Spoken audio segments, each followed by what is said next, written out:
দীর্ঘ ৬ বছর পর পঞ্চগড়ের বোদা উপজেলায় আজ জনসভা করবে বিএনপি।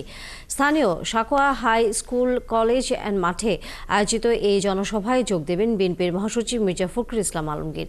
জনসভাকে কেন্দ্র করে এর মধ্যেই সব প্রস্তুতি প্রায় শেষ হয়েছে। প্রস্তুত করা হয়েছে মঞ্চ, ব্যানার ফেস্টুন দিয়ে সাজানো হয়েছে পুরো এলাকা। জোরদার করা হয়েছে সমাবেশ ও আশেপাশের এলাকার নিরাপত্তা ব্যবস্থা।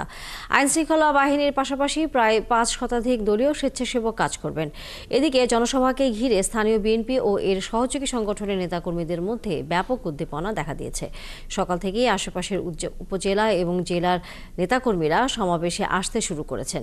বিকেল ৪টার দিকে জনসভায় বক্তব্য রাখবেন মির্জা ফখরুল ইসলাম আলমগীর। এর আগে ২০১৮ সালের ২৩ ডিসেম্বর এই এলাকা নির্বাচনী সমাবেশে যোগ দিয়েছিলেন বিএনপির মহাসচিব। পঞ্চগড়ে বিএনপি সমাবেশের স্থলে আছেন সহকর্মী শফিকুল হক। আমরা যুক্ত হচ্ছি তার সাথে। শফিকুল, মহাসমাবেশের প্রস্তুতির খবর জানাবেন এবং একই সাথে জানাবেন বিএনপির কেন্দ্রীয় নেতারা এর মধ্যে সেখানে এসে পৌঁছেছেন কিনা। যেমনটি জানাচ্ছিলেন, আমরা সকাল থেকে এখানে রয়েছি। বেলা ১২টার পর থেকেই মূলত নেতাকর্মীরা এই সাকোয়া যে উচ্চ বিদ্যালয় মাঠটি রয়েছে জনসভাস্থল সেখানে আসতে শুরু করেছে এবং আনুষ্ঠানিকভাবে সমাবেশ এখনো শুরু হয়নি।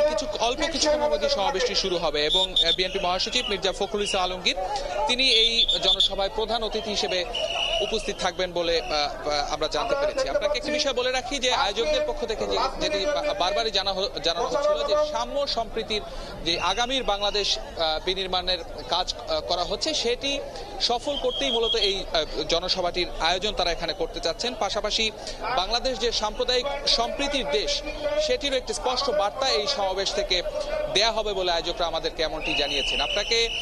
আপনি এর আগে বলছিলেন যে দীর্ঘ ৬ বছর পরে এই এত বড় জনসভা করতে পারছে বিএনপি এই এলাকায়, কারণ অতীতে পতিত যেই সরকার ছিল তাদের আওয়ামী সরকার, সেই সময়কালে কিন্তু বিএনপি শুধু পঞ্চগড়েই না দেশব্যাপী কোথাও সভা সমাবেশ করতে গেলে কিন্তু নানা বাধা বিপত্তির সম্মুখীন হয়েছে। তবে এবার সেই সরকার গণ অভ্যুত্থানের মুখে সরকার পালিয়ে যাওয়ার পরে আপনি দেখতে পাচ্ছেন যে এখন কিন্তু অনেকটাই মুক্ত স্বাধীন বাংলাদেশ এবং সেই বাংলাদেশে সভা সমাবেশ করতে পেরে অনেকটাই উৎফুল্ল। নেতাকর্মীদের মধ্যে আমরা একটা ব্যাপক উৎসাহ উদ্দীপনা দেখতে পাচ্ছি।